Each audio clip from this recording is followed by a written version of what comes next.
Jacksonville mother Keyonna nearly lost her children to the foster care system twice. Very nearly lost them for good. Today, her family is whole again, thanks to her own efforts and the support network that surrounds her. Keyonna, thank you so much for being here. Thank you for having me. I'd also like to welcome Lesley Wells, President and CEO of Daniel, Florida's oldest child services agency. Hi, Lesley. Hi, thank you for having me. Thank you for being here. Keyonna, you were fairly recently able to reunify your family. You have 8 children, but this was a hard won battle. Tell us about what it took for you to get to where you are today. It took a lot of tears. It took a lot of sweat. It took a lot of fighting. Um, I was able to regain myself. I was lost, really, really lost, but I was able to regain myself first to the honor and praises of God, and through Daniel with Miss Wells them and Miss Ray.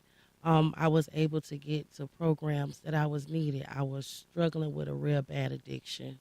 I had an alcohol addiction that nearly almost closed the book on me of losing my children. And, I was end up being incarcerated for 6 months and going back and forth with the courts with custody battle with my children. It was devastating for me, you know. And I had to do a lot of thinking and had to realize, like, look, like, these are your children. What are you doing? Is alcohol that important or any other things that important in your children? You know, and just being honest, I started attending AA in jail. I started going to anger management classes. I started doing substance abuse classes. I have certificates in those as well. And it really took me to get to know who I really was. I really appreciate what I had to go through to get to where I am today. You know, I became a stronger person in faith and as being a mother to my children. And I just love it right now. I love it. A big part of getting to where you are now is sort of facing your own trauma in your own past. Can you talk a little bit about what those experiences were and how you've addressed them more recently? So one thing I did was I do therapy. And I was very secretive about my past. I really was. And it really affected me in a lot of ways. I had a lot of trust issues when it came to men. Just a little quick share. I was molested when I was 13. And it became very dark because I started doing counseling and therapy at a very young age. You know what I mean? And then, when things like that happen, you don't feel the love that's there. Something that's special that's taken away from you that you didn't even get a chance to really know who you was first. And it was just taken like that. It was very dark for me. My mother was very fully supportive, but nobody knew how I felt. You know what I mean? Like it had to at least happen to you to know, how I felt. You know what I mean? But I started overcoming it is when I started facing it, and let it not beat me or take me over because it had been points to where it was even suicidal thoughts, even close to suicide. You know what I mean? Because it was told to me that I would never bear children, you know. But through the grace of God, I end up having children, 8 of them at that, you know.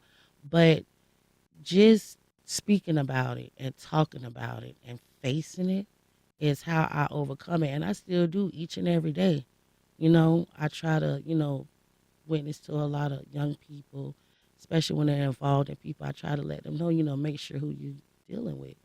I'm very protective over my girls and my boys, but mostly of my girls. And me and my mother had a conversation about that, and she didn't know how overprotective I was until I actually told her how I felt and the reason why. So she was like, Keyonna, I never knew that. And I said, yes, ma'am, that's why I act the way I act because I don't want nobody to be in that situation, never alone my children. So every day I just wake up and I just tell myself, I can do this. I can do this. Lesley, Keyonna's story, I mean, she's obviously a success story. How unusual is it for someone to be in the circumstances that she was and get to the point that she is today? I wouldn't say it's unusual, but I think Keyonna has shown tremendous work. I mean, when children enter the foster care system, the parents are given a case plan, and we work with the families. And our number one goal is to have those children reunited with their families. We want children reconnected, and we want to return them home to their families. And that case plan spells out what we need to have that child reunified with their family. And if it's an addiction issue, if it's safe housing, if it's domestic violence, whatever the factors are, is uh, keeping that child from returning home. That's what we need the parent to work on. So it's not unusual, but it's what's so wonderful about Keonna's case is that being incarcerated, working on her addiction while being incarcerated, getting out of jail after 6 months, working hard, fighting her second reunification, saying these children are so important to me, coming very close to having her rights terminated, and saying, I want my children back. No, Daniel, I'm going to do everything on that case plan. In-home parenting, I'm going to fight and get my children returned. It's just phenomenal. So, explain to us a little bit about how those steps work, because this was the second time that this had happened in her family situation. Sure. What steps are are laid out for a parent? What did she have to do, and what was she kind of not able to do for a while? So the steps that are laid out is once the Department of Children and Families determines that the children are not safe in the home, they remove the children through the court system, and the children enter the foster care system. And the first goal is to try to find family members that might be willing to take the children in to try to have kinship care for those children. And so while the children are in the foster care system, we work diligently with the parents to try to develop a case plan to say these are the factors that had your children removed. And they're all issues around safety. So if it's an addiction issue, usually if it's an addiction issue, it's treatment, like what is it, if it's an inpatient treatment need, if it's outpatient, if it's a housing issue. So normally it's not only taking care of the addiction issue, it's once you're released from prison, where you're going to live, finding housing for yourself and 8 children, employment, all those type of things were probably part of Keonna's case plan, as well as parenting. I think Keyonna mentioned that she had to learn how to parent her children again. She'd had several removals. The addiction was taking full, had her life. So she wasn't being a parent to her children. The addiction was taking hold of her life, so she wasn't being the parent she needed for her children. So not only going to parenting classes, but also having in-home parenting and being a part of that and helping her through parenting 8 children that had now been removed twice and probably were a little angry at mom and not really sure to trust mom. Is this for real this time? So making sure all those factors were safe prior to returning the children home. We have a call. Wells on the south side. Good morning, Wells. Go ahead. Good morning, Ann, and good morning to your guests. My name is Wells Todd, and we're taking down Jackson. I'm a retired social worker, and I, throughout my career here at Jacksonville, kind of witnessed the neglect of the state and the federal government in providing services. Many services were terminated while I was employed at different agencies here in Jacksonville, and I think we need to step back and truly understand that we need to put people before profits. And many, as I said, services have been stripped of their funding, and that needs to be dealt with. Thank Thanks, you. Wells. Appreciate your call. Lesley, what of that? Are resources difficult to come by for agencies like Daniel? Sure. I think all agencies and all state, we're reliant on a lot of state and government funds for our programs and services. I think what makes Northeast Florida unique is the great partnership we have developed here with Family Support Services and the Department of Children and Families, which are two key programs for prevention, which are our STEPS program and our FAST program. So we're talking about Child Abuse Prevention Month. We have two key programs, which are STEPS and FAST, which are unique to the North Florida region. And what those programs are is the Department of Children and Families, when they take that call in, they have the option, if it's not an egregious abuse case and they think they can provide in-home services, they can refer that family to one of these two programs. STEPS being the less intense program, so it's maybe a neglect case, maybe that family just needs some parenting, maybe some financial resources, maybe the children were sent to school without proper clothing or dirty, or maybe not fed because mom's struggling with some finances. And so maybe some intervention and some services can help mom mitigate those circumstances. So they can be referred to the STEPS program. Or a more intensive program, the FAST program, are for maybe mom is suffering with an addiction problem, or there's some other safety problems, and it's a more intense program. And if they allow our services to come in, we can provide intensive home services, unannounced visits, and with a safety plan, we can keep that family intact and provide the services in home so the children aren't removed. So yes, to answer your questions, services are scarce, and we're always looking for additional services. Addiction treatment services are scarce. Affordable housing. I mean, you can't turn on the news and not hear that we need more affordable housing in Jacksonville so families can thrive and have safe and affordable housing to raise their children in. If you're just joining us, we are talking about, we're talking to two experts who know the story of child abuse from different sides, and you're welcome to join our conversation. You can give us a call at 904-549-2937. You can also email us at firstcoastconnect@wjct.org, or you can message us on social media. Keyonna, your circumstance, you talked about some addiction issues. You also had some domestic violence issues. Yes, ma'am. Talk about how that was impacting you and your children prior to their removal. It was a lot. Just allow my children to witness some of the things that they did witness, and it was a lot of verbal, physical, and emotional. I have a thing where if I feel bad, my children feels bad. If I'm sad, my children are sad. So it was a lot going on around my babies, at very young age up until 2020. It was a lot going on, right? Because I dealt with it for 5 years. A lot of arguing, fighting, and it was crazy because we both had an addiction problem. He would drink, I would drink, and two people that drink and get into a tussle, that ain't gonna never end, you know. Then when the family started getting involved, on my end and his end, then it became a problem, you know. Um, it was I felt like, you know, overshadowed. You know what I mean? I used to tell him, I said, I feel like you got a spell on me or something. Because I felt like I just couldn't leave. You know what I mean? And I always kept going back, knowing it was hurtful to me, knowing it was hurtful to my children. I believe I was being selfish because I wasn't thinking about my babies at the time, with them witnessing the things that they did, you know.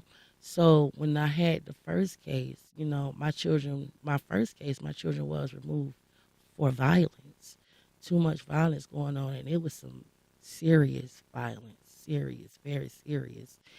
And I didn't take heed at that time, I was offered the program, but I didn't participate in it because I was just so worried about just getting my children, And then I think I was pregnant during that time with my last child too. So I feel like, going through those things, especially with domestic violence and being with child and seeing, and I got 5 boys and 3 girls, so my boys are older, and allowing my boys to see that happen, I had to leave because then as they began to come, as they became older, it was like, Mama, we gonna step in. Like, Mama, this ain't finna happen. And I would never put my children in a situation that I can avoid. You know what I mean? It was hard to walk away. It was because, I loved him. At least I thought he loved me, you know. But it was hard, and we shared children together. So it was very hard to walk away. But I never forget when I was incarcerated, I literally took a deep breath and I prayed. And this was in 2020 because I ended up going to jail pregnant. And I asked God, I said, Lord, can you please remove anything that's not for me away from me? And I began to speak on my children's father, and I was like, Lord, just remove it. It's not doing nothing. I said, Lord, I don't care what it is. I don't care how mad I get if I see him with somebody. I don't care how jealous I get. Just remove it. I got to go because I felt stuck, stuck and lost. I lost myself. I didn't even know who I was. My children didn't even know who I was. Every day it was something different, and every day it was something new. It was always something, nothing positive. Run through, you were telling me earlier, the ages of your children, who may even be listening to this or listening to it later. How are they doing, and how do they feel about that experience that you all went through together? Well, they doing great. That's number one. My boy, I speak on my boys because they're the oldest, my first four. They're 14. They're 14, 13, 12, and 11. Okay. So, my two oldest, they kind of pretty much quiet, But my third son, actually in 2019 when it was going on, he actually went to his father and told his father about it. So my third son was actually, his father took him out of the home and he began to live with his father because he used to tell my mom like he didn't want to get into that situation with that. So my baby boy, not the baby but my fourth born, every now and then he'll be like, he'll ask me, Mama, you okay? I'll be like, yeah, I'm okay. And then they'll speak on my children's father because those are the little ones' father who I was in the domestic violence with. And then he'll tell me, he was like, Mama, I just want you to meet somebody that's just not going to put their hands on you or you don't put your hands on them. I say, well, whatever God decide to do, that's to be my move. You know what I mean? But my oldest two, they don't really speak on it as much. I believe it's something that they don't want to relive is what I think. I try to keep an eye on it, how they talk to people or how they act around the house or, their behavior and everything because they witnessed a lot. And I don't want that to carry on with them, and I don't want them to feel like it's okay to do this to women or they do this to you and we all back one big happy family like nothing never happened. So I always just tell them, whatever decisions y'all make in life, whatever y'all decide to do, always keep God first. Respect yourself and respect other people. You know what I mean? I'm not a confrontational person. I used to be, but now it's totally different. My oldest son, he avoids confrontation to the fullest. He can't stand it. He can't stand it. He and I love that about him. I'm sorry, y'all. My kids is the world to me. I love that about him because I really feel like he witnessed a lot because he's the oldest. He would be the one to make the 911 calls. You know what I mean? He was the one that pretty much seen more than what my other children saw. You know what I mean? And it's crazy. I'm going to say this real quick. My mom made a joke the other day. She said, Keyonna, if you was to get old, she said, which one of your children you think would not put you in a old folk home? So I said, Mama Jarvis, that's my oldest son. She said, I said the same thing.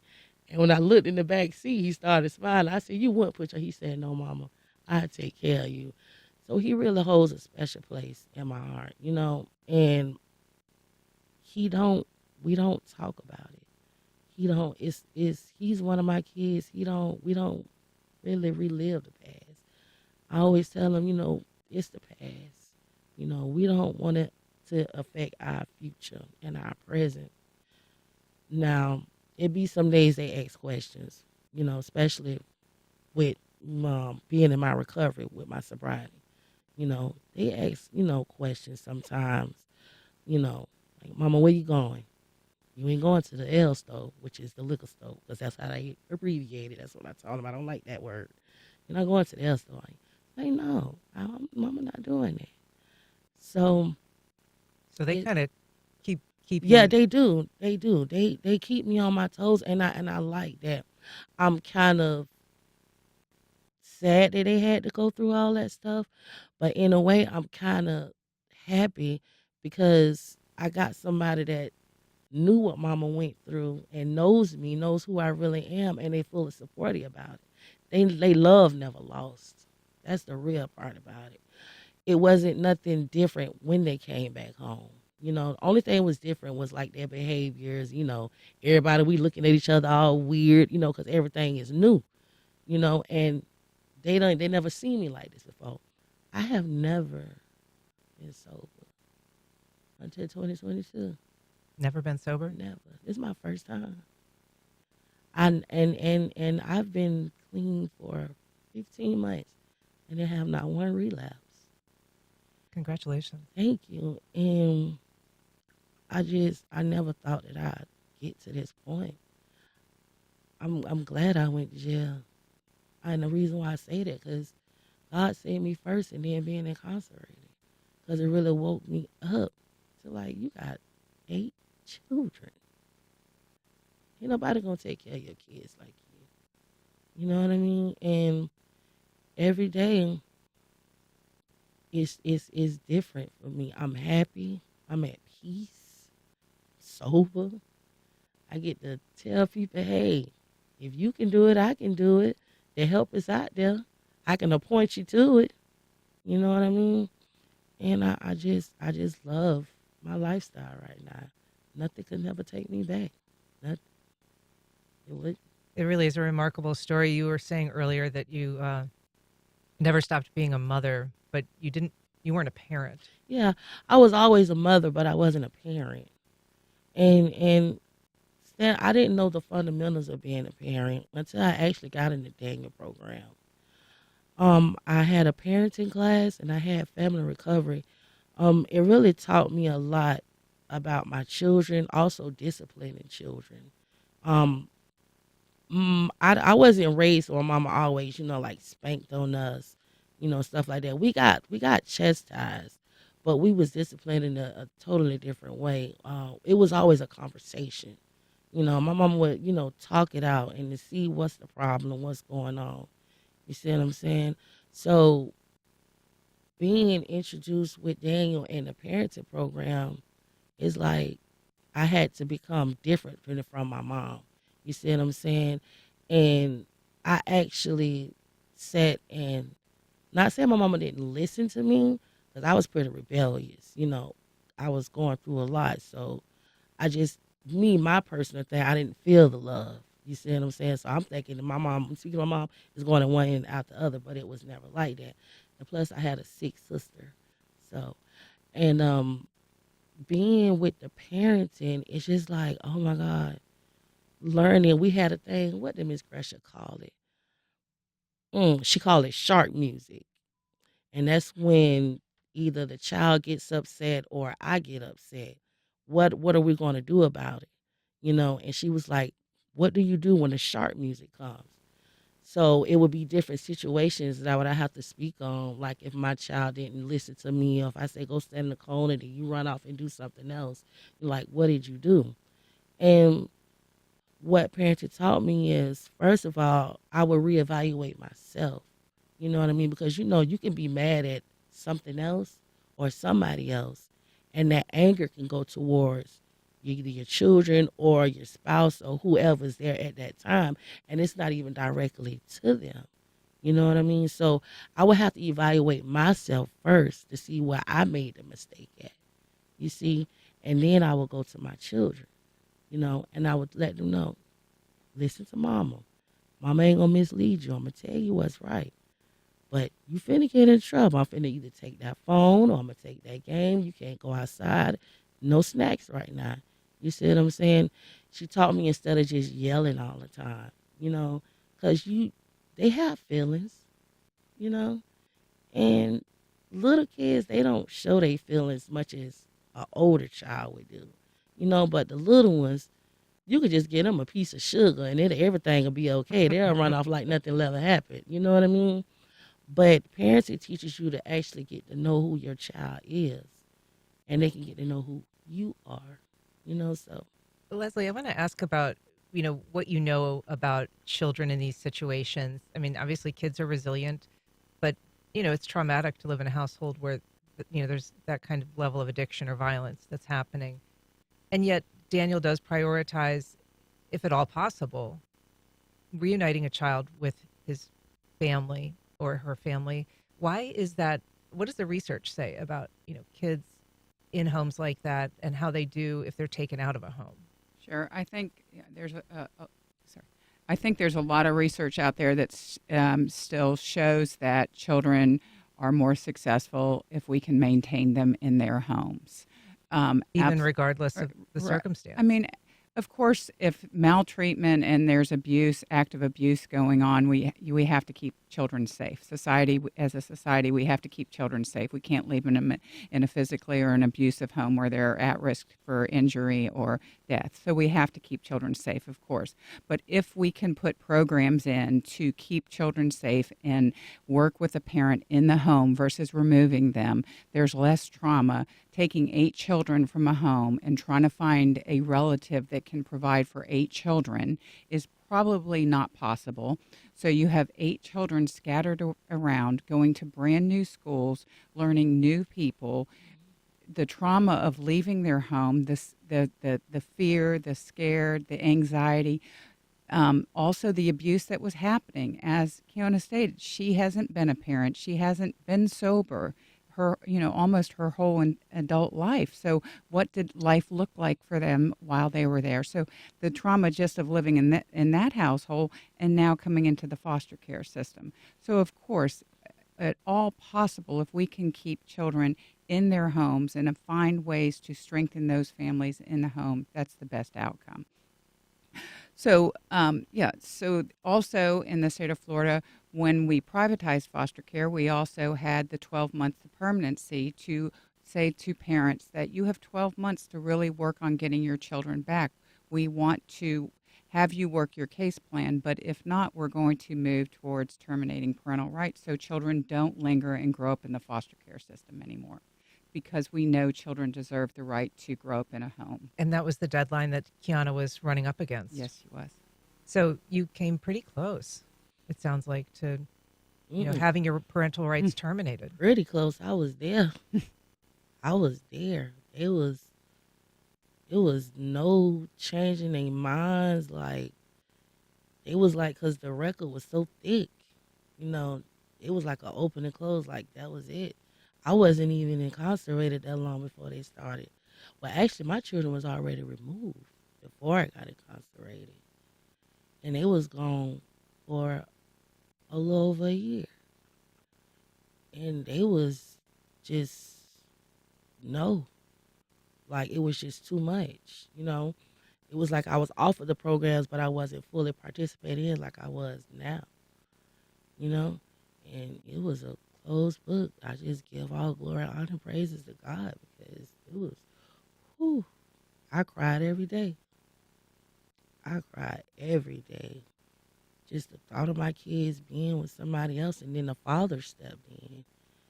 So yes, even domestic violence with the father stepped in, and they was like, if they they was in the program that they participated in, if my parental rights was taken by them being, the other guardian, my children was going to be placed over there, and that was super devastating to me. There must be a lot of people that you came into contact with over that process that didn't have faith in you, that didn't believe that you could turn it around. Still to this day, it's like that. But it don't bother me. It don't bother me at all, because, first of all, he know what I'm doing. I know what I'm doing. My children know what I'm doing.